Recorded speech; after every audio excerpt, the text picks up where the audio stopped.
के भेद, स्वर के भेद। तो हम इसका जवाब क्या देंगे? स्वर के ना मुख्य रूप से 3 भेद होते हैं। हम जवाब में लिख सकते हैं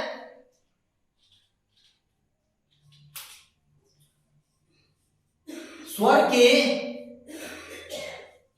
मुख्य रूप से 3 भेद होते हैं। 3 भेद होते हैं। कौन कौन? पहला हो जाता है अपना हरस स्वर, हरस स्वर। दूसरा हो जाता है दीर्घ स्वर, और तीसरा अपना हो जाता है पलुत स्वर, पलुत स्वर। इस प्रकार से स्वर के कुल कितने भेद? तो 3 भेद, हरस स्वर, दीर्घ स्वर और पलुत स्वर। चलिए हम बारी बारी से इन सभी को जानते हैं। हरस स्वर क्या होता है? तो हम लोग बोलते हैं ना, हरस स्वर के उच्चारण में बहुत कम समय लगता है, यानी कि ये एक मात्रिक स्वर है। इसके उच्चारण में एक मात्रा का प्रयोग किया जाता है। तो हम इसको परिभाषा के तौर पर अगर लिखना चाहे जो हरस स्वर क्या होता है, तो हम ऐसे लिख सकते हैं, हरस स्वर के उच्चारण में, हरस स्वर के उच्चारण में बहुत कम समय लगता है, कम समय लगता है। हरस स्वर के उच्चारण में बहुत कम समय लगता है, यानी कि इसको जब हम उच्चारित करेंगे ना तो हमको ज्यादा समय नहीं लगेगा। अगर मैं दूसरे शब्दों में इसकी बात करूं, इसकी परिभाषा अगर हम दूसरे शब्दों में देना चाहें हरस स्वर क्या होता है, तो हम लिख सकते हैं ऐसे स्वर जो एक मात्रिक होते हैं, उसे हरस स्वर कहा जाता है, हरस स्वर कहा जाता है। आप ऐसे भी दे दो, अथवा में ऐसे स्वर जो एक मात्रिक होते हैं उसे हम लोग ना हरस स्वर कहते हैं। या फिर आप ऐसे दे दो, जो हरस स्वर के उच्चारण में बहुत कम समय लगता है। या फिर इसको आप ऐसे भी बोल लो, अथवा में जो एक मात्रिक स्वर को हम लोग हरस स्वर कहते हैं। ऐसे ही बोल लो, एक मात्रिक स्वर को हम लोग हरस स्वर कहते हैं। तो इसमें से आपको जो सही लगे वो आप परिभाषा नोट कर लो, जो सही लगे उसको याद कर लो। तो हरस स्वर क्या होता है? तो वैसा स्वर जिसके उच्चारण में बहुत कम समय लगता है, यानी कि बहुत कम समय में हम इस स्वरों को बोल देते हैं, ऐसे स्वर को हम लोग हरस स्वर कहते हैं। फ्रेंड्स ध्यान दे, हरस स्वर को ही मूल स्वर कहा जाता है। आप लिख सकते हो, जो हरस स्वर को ही मूल स्वर कहा जाता है, मूल स्वर कहा जाता है। आप ऐसे कर लो, जो हरस स्वर को ही क्या कहा जाता है? मूल स्वर। अब बात करते हैं हरस स्वर की संख्या कितनी होती है, यानी हरस स्वर जो है ना ये कितने हैं। तो आइए ऊपर देखते हैं, हरस स्वर की संख्या जो होती है ना फ्रेंड्स, ये देखिए क्या क्या होते हैं। ये होता है ए, हर्षी, हर्षु, री और लिरी। तो कुल मिलाकर के इसकी संख्या कितनी हो गई? तो 5। कितनी हो गई? तो 5। हम कह सकते हैं हरस स्वर की संख्या 5 होती है। कौन कौन होती है? तो अ, हर्षी, हर्षु, री और लिरी। और इसी को ना हम लोग मूल स्वर कहते थे। तो हरस स्वर बराबर मूल स्वर, हम कह सकते हैं हरस स्वर बराबर मूल स्वर। तो हरस स्वर की संख्या होती है कुल 5, और इसी को हम लोग मूल स्वर कहते हैं। तो आई थिंक आपको हरस स्वर अच्छे से समझ में आ गया होगा। अगर फ्रेंड्स कोई दिक्कत आ रही है, अगर आपको समझने में कोई प्रॉब्लम हो रही है, तो आप हमें नीचे कमेंट जरूर करें। इस वीडियो के नीचे अगर आप कमेंट करते हैं, अगर आपको जिस टॉपिक पर वीडियो चाहिए और थोड़ा सा मतलब गहराई तक आपको चाहिए, तो आप हमें कमेंट कीजिए। मैं आपको ना उस पर वीडियो बनाकर देने की पूरी कोशिश करूंगा। और आप ऐसे वीडियो को ना, इस तरह के वीडियो को ना 1 से 2 बार देखिए। अगर ज्यादा आपको दिक्कत हो रही है 2-3 बार जरूर प्ले करिए, क्योंकि एक बार में हो सकता है समझ में नहीं आए तो दूसरे बार में आपको समझ में आ जाए। चलिए बात करते हैं अब दीर्घ स्वर की। तो दीर्घ स्वर क्या होता है? तो हम दीर्घ स्वर का परिभाषा ऐसे लिख सकते हैं, दीर्घ स्वर के उच्चारण में, चलिए हम इसको साफ कर लेते हैं पहले। इसको हम लोग ऐसे परिभाषित कर सकते हैं,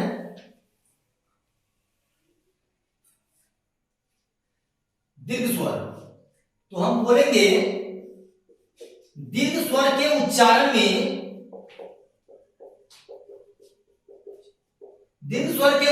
में स्वर से यानी हर्ष स्वर से दुगना समय लगता है। यहां पर लिखेंगे हम दीर्घ स्वर के उच्चारण में हर्ष स्वर से दुगना समय लगता है, दुगुना समय लगता है।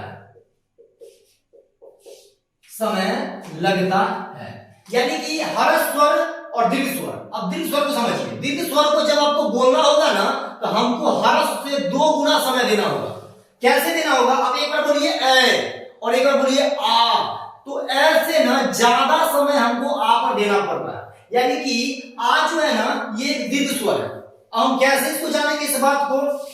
तो मैंने अभी बताया क्या, दीर्घ स्वर के उच्चारण में हर्ष से दुगना समय देना होता है, यानी हर्ष से ज्यादा जोर देना पड़ता है। आप ऐसे ही समझ लो। या फिर आप अथवा में अगर इसका जवाब देना चाहे तो अथवा में आप ऐसे भी कह सकते हो, जो ऐसे स्वर जो द्विमात्रिक होते हैं,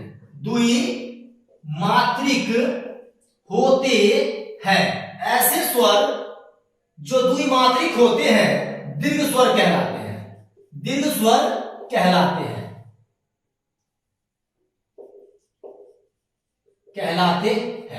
आ रही है बात समझ में?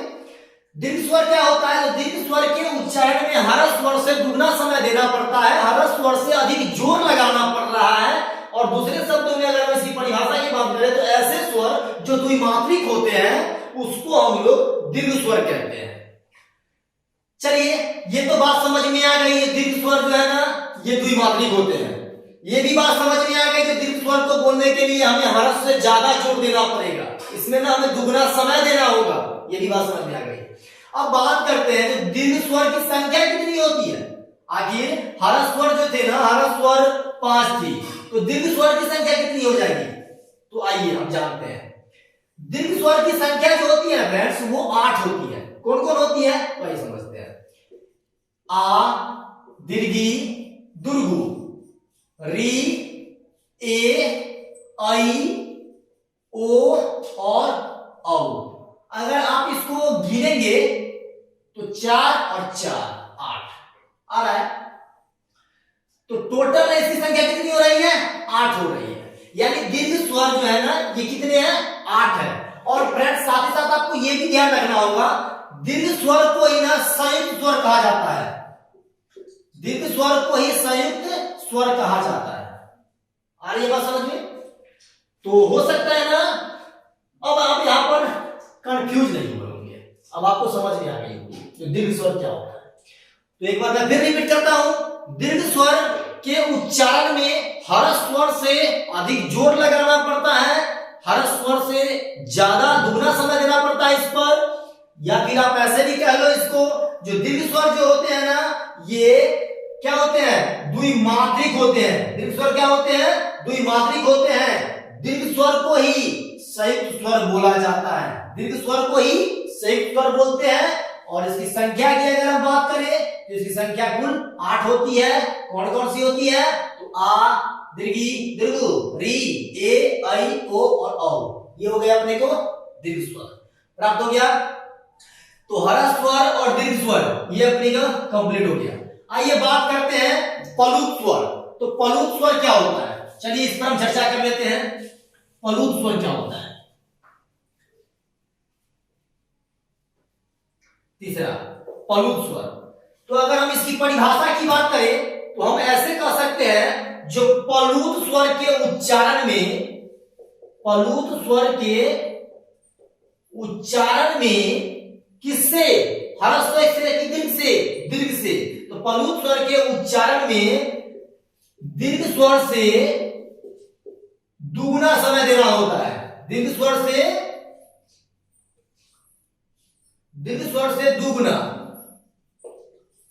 दुगना समय लगता है। आप ऐसे मानो, यानी कि पलुत स्वर के उच्चारण में दीर्घ स्वर से दुगना समय लगता है। इसको अगर हम बोलते हैं ना, पलुत स्वर को अगर हम बोला जाए, पलुत स्वर वाले शब्दों को अगर बोला जाए तो हमें क्या करना होगा ना, दीर्घ से दुगना समय देना होगा। पलुत के उच्चारण में क्या होता है ना, दीर्घ से दुगना समय लगता है। हम लोग इसको अगर ऐसे कहें अथवा में, तो हम अथवा में कह सकते हैं जो ये क्या होते हैं, त्रिमात्रिक। क्या होते हैं, त्रिमात्रिक। ये त्रिमात्रिक होते हैं,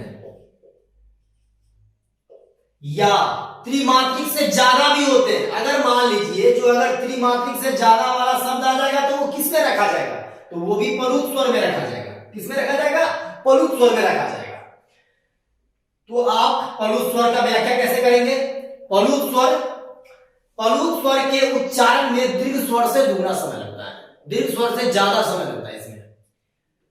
और अथवा में अगर बात करें तो अथवा में आप ऐसे भी कह सकते हैं जो ये त्रिमात्रिक होते हैं। साथ ही साथ आपको एक चीज और ध्यान रखना होगा, जो त्रिमात्रिक में इसमें अगर जो 3 मात्रा से ज्यादा वाले शब्द आ जाएंगे वो भी यहाँ पर रहेंगे। किसमें रहेंगे, पलुत में आकर रहेंगे। 4 मात्रा वाले आ जाएंगे, 5 मात्रा वाले आ जाएंगे, 6 मात्रा वाले आ जाएंगे, तो वो सारे के सारे कहां जाएंगे, तो सारे के सारे ये पलुत स्वर में जाएंगे। कहां जाएंगे, तो पलुत स्वर में जाएंगे। तो पलुत स्वर के हम लोग ऐसे परिभाषित कर सकते हैं। साथ ही साथ आपको ये भी ध्यान रखना होगा जो पलुत स्वर में ना, यानी इसका प्रयोग कहां होता है, तो हम लिखेंगे हम इसका प्रयोग कहां होता है जी, संबोधन वगैरह में। इसका प्रयोग संबोधन वगैरह में किया जाता है। जैसे आपको लिखना है हे राम, हे राम, हे कृष्ण, हे कृष्ण, तो इसका प्रयोग हम लोग कहां कर रहे हैं, पलुत स्वर का प्रयोग हम लोग कर रहे हैं संबोधन वगैरह में। तो पलुत स्वर को आई थिंक आप समझ गए होंगे अच्छे से। पलुत स्वर क्या होता है, पलुत स्वर के उच्चारण में दीर्घ स्वर से दुगना समय लगता है, ये त्रिमात्रिक होते हैं, और इसका प्रयोग हम लोग संबोधन वगैरह में करते हैं। कहां करते हैं, संबोधन वगैरह में करते हैं। तो ह्रस्व स्वर, दीर्घ स्वर, पलुत स्वर अपने लोग को क्या हो गया, यहाँ पर समाप्त हो गया। तो आज की इस क्लास में हमने जाना वर्ण के भेदों को, वर्ण के भेदों के साथ साथ हमने जाना स्वर वर्ण के भेदों को। स्वर वर्ण के भेदों में हमने ह्रस्व स्वर, दीर्घ पर चर्चा किया। तो आई थिंक आपको अच्छे समझ में आ गया होगा। इस वीडियो का स्क्रीनशॉट ले इसका, और इसमें अगर कोई दिक्कत है तो हमें नीचे कमेंट करें और बताएं जो आज का क्लास कैसा लगा। कोई डाउट्स है आप हमें बेधड़क पूछे। चलिए आज की इस क्लास को यहीं पे स्टॉप करते हैं, आपसे फिर मुलाकात करते हैं हम नेक्स्ट क्लास में। तब तक के लिए बाय बाय, जय हिंद।